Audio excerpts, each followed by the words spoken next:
This is Between the Uprights. Football is life. The rest is just details. Here are your hosts, Joe, Matt, and Chris. What's up, everybody? I'm Joe. Matt and Chris couldn't be here, but I want to welcome you into Between the Uprights. And before we get into all that great football breakdown that you are here for, I want you to do me a favor. Go ahead and hit that like and subscribe button for me right now. I would greatly appreciate it. All of us here at Between the Uprights would greatly appreciate it. Now, what I want to talk about today is that now we're through 3 weeks of football, heading into week 4. We have seen a historic trend, a historically bad trend from a couple of teams in the NFL, specifically their pass blocking. The teams I'm going to talk about right now are going to be New England, Cleveland, Atlanta, New York Giants, and the Tennessee Titans. Each one of these teams are allowing a 40% plus percentage of pressure rate. That means that 40% of or more of the dropbacks that they have had for their team have faced pressure.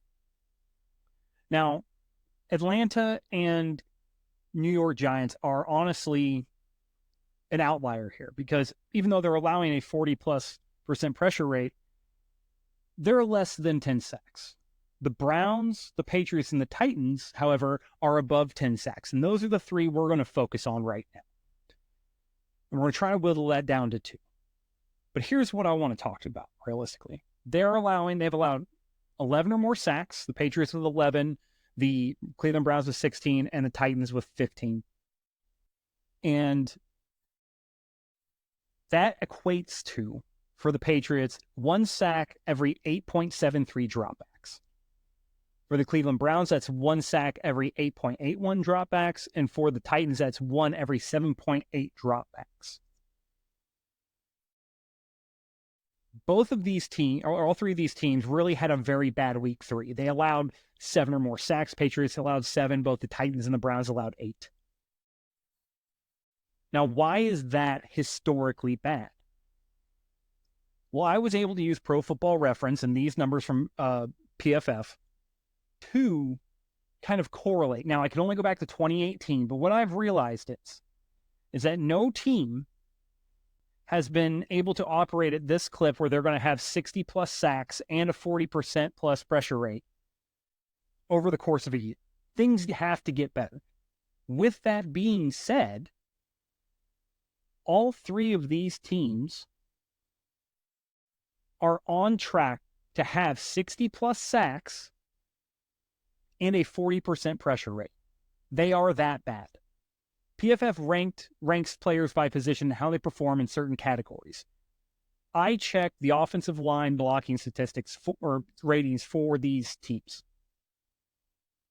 None of them have a blocker in the top 25 who has played 100-plus pass blocking snaps. In fact, the closest that there is David Andrews for the Patriots, and they only give him a 58.8 rating. So not only do they not have someone in the top 25, the pass blocking rating per PFF for any of the offensive linemen is 58.8 or less, essentially. They don't have anybody realistically who's played a number of snaps as a pass blocker and is better than that. Nobody.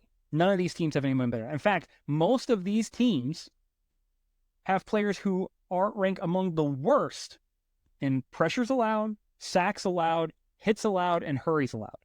They have more in the bottom of the field in those categories than any other team.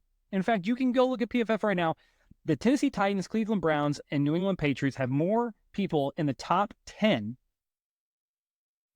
of those statistical categories than any other team. I shit you not. It is that bad right now. What's worse is that you start to look at how many dropbacks these teams have. The Patriots have 96 dropbacks, 77 actual pass attempts. Cleveland Browns has 44 more dropbacks than them. Atlanta had 6 less dropbacks, but like I said, they're not giving up as many sacks. The Giants had 23 more dropbacks, and the Tennessee Titans had 21 more dropbacks. The Patriots also have the fewest yards, passing yards, of any of these teams.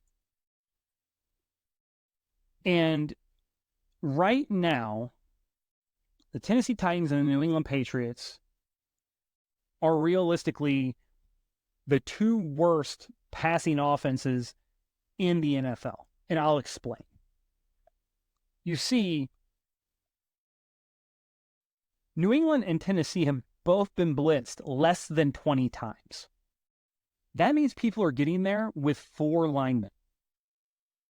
They don't have to bring extra personnel. I think the Patriots have only been blitzed 12 times, which was only 41.4% of their total pressures were blitzes. The Tennessee Titans were blitzed 16 times, which is only 51.6% of their total pressures. And the Cleveland Browns, this is where I eliminated them, they were blitzed on 76.9% of their pressures, which means of all the pressures, 76.9% of them had to bring extra personnel. Had to bring a linebacker or a corner or a safety. They were blitzed 40 times. If you add together the amount of times that Tennessee and New England were blitzed, they don't even equal the amount of times that Cleveland had to be blitzed to be in this conversation. In fact, Cleveland's one of the most blitzed teams in the league, so I'm going to kind of give them a pass right now. The Browns get a pass because that is an obscene amount of blitz. In fact, I think there's only one team that has been blitzed more often than the Browns, according to the statistics that I've seen. Tennessee and New England, offensive line-wise, are the worst in the league. So Tennessee's got Nicholas Petit-Frere. He's one of the worst tackles in the league. He's a bottom 5 in sacks allowed, hurries allowed, and pressures allowed. He was allowed 3 sacks, 9 hurries, and 13 pressures. Those are all top 5 worst in the NFL through 3 weeks. And then you have, Layden Robinson for New England, one of the worst guards in the league. He's bottom 5 and pressures allowed with 11, sacks allowed with 3, and top 10 and bottom 10 and hits with 2 and hurries with 6. Peter Skoronski, who was a highly coveted tackle, drafted very highly. He's bottom 5 in pressures with 11, hits with 3, and top and bottom 10 in sacks and hurries. David Andrews is one of only 9 centers with 100 pass blocking snaps to allow a sack. And he's bottom 10, the center position, in hurries and pressures allowed. Pretty much what you start to see here is that none of these teams, New England or Tennessee, have a top-tier offensive line, and no one's really even in the conversation of being one of the top in the position battle. Most teams' entire offensive lines rank higher at the position. So, each team has 2 tackles. Both tackles for most of the teams in the NFL rank higher than the first tackle for these teams. Most teams' guards in the NFL rank higher than the first guard for either of these teams. In fact, one of the highest ranked players currently, who's a top 32 guy, would be David Andrews, who's 25th among centers in pass block win rate. Michael Jordan, who's at 30 for pass block win rate, plays for the Patriots as well. And Zach Thomas at number 24, but he's only played 16 pass block snaps. In fact, the Patriots are in such dire straits right now that they actually signed Chukwuma Okorafor in the offseason. The guy played 12 snaps, and they cut him. He was supposed to be one of their starting tackles. And I know what you're thinking. How does this equate to historically bad? Well, let's go ahead and talk about that real quick.